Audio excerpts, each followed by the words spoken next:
Question suivante, est-ce que tu as une petite anecdote insolite sur toi?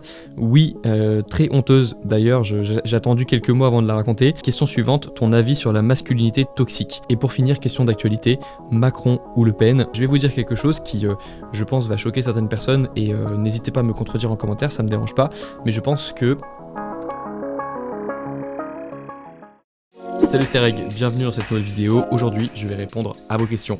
C'est une vidéo FAQ, voilà, ça faisait quelques mois que j'en ai pas tourné. C'est la première que je tourne en short parce qu'il commence à faire chaud et ça fait plaisir. Donc je réponds à vos questions aujourd'hui. Vous m'en avez posé beaucoup sur Instagram, donc je répondrai à tout ça. Et puis on commence avec la première question.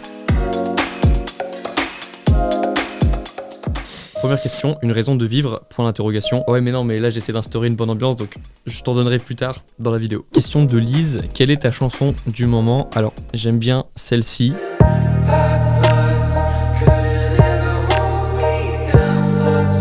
Celle-là.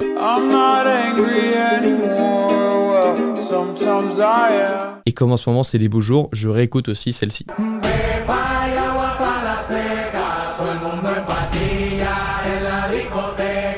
Question de maths, à part le tien, quel livre est indispensable absolument d'après toi? Alors déjà merci pour la petite promotion, et puis je dirais pas qu'il y ait un livre indispensable, mais je dirais qu'il est indispensable de lire au moins un livre dans sa vie, et d'ailleurs souvent le premier livre qu'on lit, c'est un livre qui nous impacte beaucoup, parce que c'est la première fois qu'on découvre, par exemple si on lit de la non-fiction, qu'un livre peut nous apprendre des choses et peut améliorer notre vie.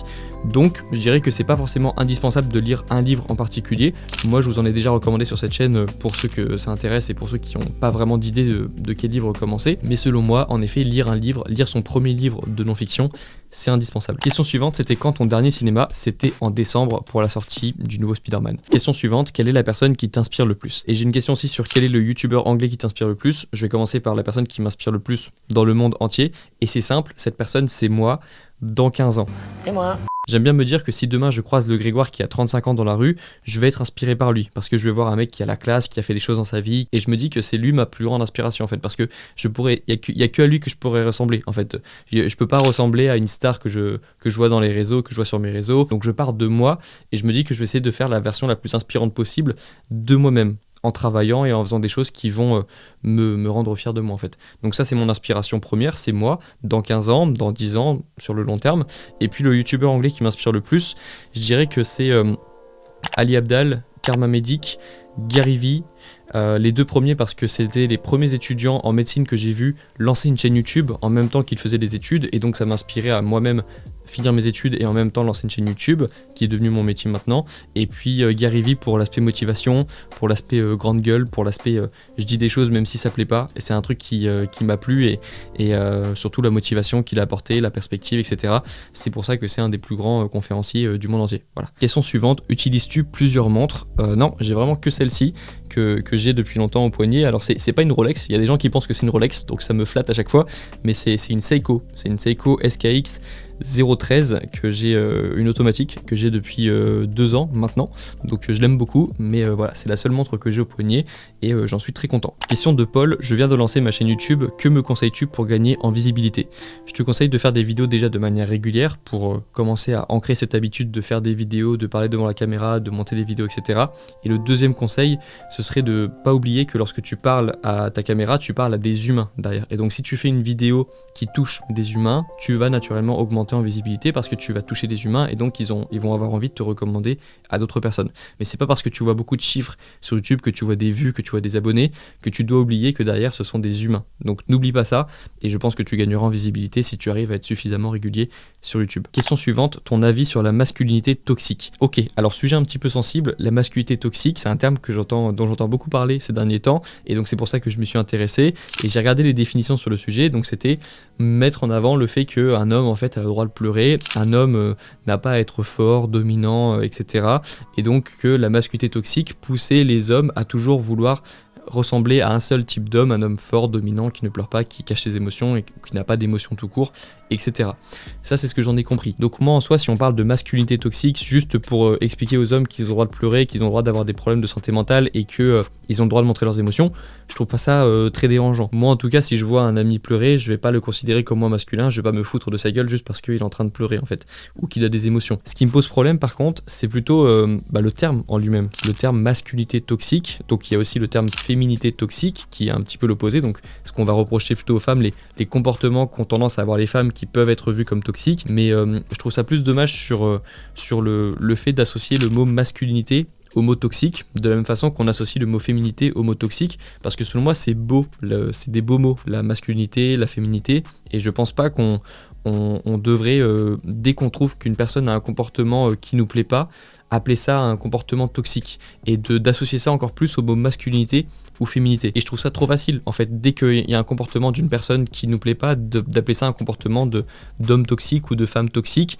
parce qu'il y a aussi sûrement un travail à faire déjà sur nous-mêmes. Vous savez que moi je suis très partisan du fait de faire très attention déjà à notre comportement à nous, avant de considérer, d'appeler tout toxique chez les autres, dès que c'est un comportement qui nous plaît pas, en fait. Il faudrait juste comprendre qu'il y a des différences aussi entre les hommes et les femmes de comportement, qu'il y a des problèmes de communication qui peuvent se poser à cause de ça, à cause de ces différences, et je pense pas qu'on devrait appeler à tout va des mots, des comportements toxiques. Et pour finir, puisqu'on parlait de la masculinité toxique en l'occurrence, moi ce que je recommande c'est d'être des bonhommes, dans le sens d'être des bons hommes, de pas être des connards en gros, de pas considérer que les actions que vous allez prendre ne vont avoir aucune répercussion émotionnelle sur les autres personnes, de pas considérer que ce que vous faites n'impacte personne d'autre que vous. Ça par exemple ce serait selon moi un comportement toxique, c'est un comportement irresponsable plutôt, mais en même temps je vous recommande de pas vous excuser d'être des hommes, de pas culpabiliser d'être des hommes, et de travailler sur vous-même pour être plus tard des meilleurs hommes, des bonhommes, dans le sens des bons hommes. Question suivante, est-ce que tu as une petite anecdote insolite sur toi? Oui, très honteuse d'ailleurs, j'ai attendu quelques mois avant de la raconter, mais lorsque j'étais à Tahiti, lorsque je suis allé voir mes parents il y a quelques mois, je me suis fait reconnaître dans un restaurant par une personne qui avait, 50 ans, qui était vraiment un adulte, et son fils aussi me connaissait, et donc à ce moment-là j'ai vraiment cru que le monde entier me connaissait, en fait, parce que c'était tellement un endroit dans le monde isolé, et en même temps dans un restaurant isolé, enfin dans un endroit où je n'imaginais pas du tout être reconnu. À ce moment-là, vraiment, j'avais l'impression d'être connu mondialement. Et donc, je me suis chauffé à faire un meet-up à Tahiti, à l'université de droit de Tahiti, enfin l'université de Tahiti, l'UPF. Et je fais une story sur Instagram où je dis demain rendez-vous à 16h à l'université. Et il y avait une personne. Parce que c'était les examens et parce que c'était pas la période, je pense, pour faire un meet-up, et surtout j'avais un peu surestimé ma popularité à Tahiti, et donc ce jour-là il y a vraiment une personne qui est arrivée. Donc voilà, c'est un petit peu honteux comme anecdote, mais j'attendrai un petit peu avant de refaire un meet-up à Tahiti. Question suivante, comment se discipliner? Tu vois, ça je pense pas que ce soit la bonne approche à avoir, parce que moi par exemple j'étais la personne qui aurait été complètement dégoûtée par cette approche. Le fait de me dire je vais me discipliner, c'est pas du tout un truc qui me motive, qui m'aurait motivé. Ce que j'ai fait par contre, c'est que je me suis fixé un objectif ambitieux qui me donnait vraiment envie, tu vois, et j'ai compris que cet objectif, je n'allais pas pouvoir l'atteindre tant que je n'allais pas travailler ma discipline. Donc la discipline découlait de l'objectif, découlait de l'envie vraiment d'atteindre un objectif, et donc elle était justifiée. Alors que si tu commences directement par te discipliner, ou encore pire, qu'un professeur te dit juste comme ça, discipline-toi, ou fais quelque chose, discipline-toi, ça vient purement verticalement de quelqu'un qui a l'autorité sur toi, et c'est pas du tout comme ça que ça marche, la discipline. Donc pars d'un objectif ambitieux qui te fait vraiment envie, d'un truc que tu as vraiment envie d'atteindre, comprends que les personnes qui ont atteint cet objectif étaient forcément disciplinées ou ont dû se discipliner dans le processus, et puis évidemment ensuite travaille ta discipline. Comment? En faisant régulièrement des choses que tu as besoin de faire, même si tu n'as pas envie de les faire sur le moment. Question suivante, as-tu rencontré l'hôtesse de l'air? C'était marrant cette histoire. Dans l'avion, il y a cette fameuse vidéo de présentation des consignes de sécurité.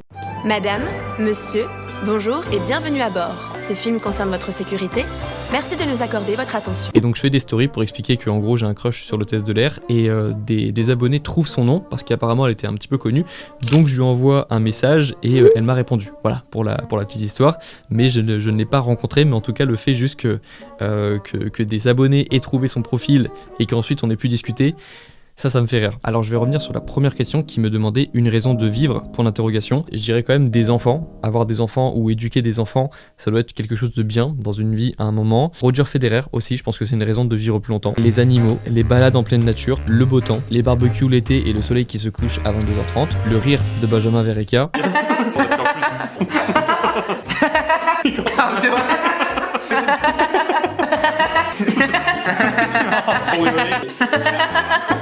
et le fait qu'on ne vive qu'une fois, que 99% de l'humanité soit décédée et que c'est le seul moment actuellement, maintenant et dans les dizaines de prochaines années que l'on peut réellement vivre une existence et apprécier ce qui se passe sur la Terre et vivre, tout simplement vivre et profiter des personnes qui sont autour de nous. Je pense que c'est une bonne raison aussi de vivre au quotidien et d'essayer de vivre le plus longtemps possible. Et pour finir, question d'actualité, Macron ou Le Pen. Donc vous vous en doutez, je vais pas vous dire pour qui voter et je vais vous dire quelque chose qui je pense va choquer certaines personnes et n'hésitez pas à me contredire en commentaire, ça me dérange pas, mais je pense que 80% du temps, lorsqu'on s'intéresse à la politique, en tout cas les personnes qui s'intéressent à la politique, 80% du temps le font par pur divertissement et pas par réelle envie de faire avancer la société, mais plutôt pour essayer de se convaincre elles-mêmes qu'elles ont les bonnes convictions et d'écouter des personnes qui vont toujours donner des arguments en ce sens. Et c'est pour ça que moi je m'éloigne un petit peu de la politique et que ça m'intéresse assez peu et que je vais pas vous donner des conseils pour ces élections, mais je sais que lorsqu'on a 18 ans et que l'on vote pour la première fois, ça peut nous faire peur les élections et ça peut nous préoccuper de savoir quelle personne va être élue ensuite, mais je veux vous rappeler aussi que les politiciens jouent beaucoup sur la peur et les politiciens veulent toujours vous présenter des scénarios catastrophes ou essayer au contraire de vous brosser dans le sens du poil pour avoir vos voix, mais on se rend compte souvent que le résultat est souvent décevant par rapport à la promesse et c'est dans ce sens-là que je dis que c'est pour moi beaucoup d'efforts investis parfois la politique pour assez peu de résultats. Et c'est pour ça que je vous recommande de vous intéresser à la politique parce que je dis pas que c'est pas important et que c'est pas quelque chose qui aide le débat et qui aide à faire avancer les choses, mais je vous conseille de vous intéresser à ça, de faire votre devoir on va dire de citoyen, mais de pas y passer toute la journée. Donc de vous informer, de regarder les programmes, de regarder différentes chaînes d'information parce qu'il y a des influences dans chaque chaîne qui vous donne des informations en rapport avec la politique, qu'on le voit au début ou non. Donc de vous informer, d'essayer de vous faire un avis, d'être le moins biaisé possible et donc d'avoir quelqu'un pour qui voter ou de voter blanc ou de peu importe, de faire un choix, mais voilà, de pas y passer toute votre journée parce que je pense que sinon ce n'est pas la meilleure utilisation de votre temps possible. Il y a d'autres façons d'avoir une influence et je pense que moi en tout cas comme je tiens à vous et que j'aime vous donner des conseils qui je pense sont les meilleurs possibles, je vous recommanderais pas de passer toute la journée dans la politique. Je vous recommanderais de vous développer, d'apprendre des choses, mais de ne pas rester toujours dans ce système politique et de toujours vous réconforter dans vos positions en écoutant des arguments qui vont toujours dans votre sens. C'est tout ce que je vous dirai dans cette vidéo et c'est pour ça que je ne vous donnerai pas de personne pour qui voter parce que je n'ai pas envie d'influencer ma communauté au point de donner une personne pour qui voter. Je vous recommande simplement de vous développer, de vous améliorer, de vous investir pour comprendre un petit peu mieux les enjeux et puis voilà, de voter et de faire votre choix à vous. Et puis voilà pour cette nouvelle FAQ, merci à vous pour vos questions parce que ça dépend vraiment des questions que vous me posez. Et puis voilà, on se retrouve dans quelques jours pour la prochaine vidéo. Bon courage dans vos projets, bon courage dans vos révisions et puis à la prochaine. Ciao.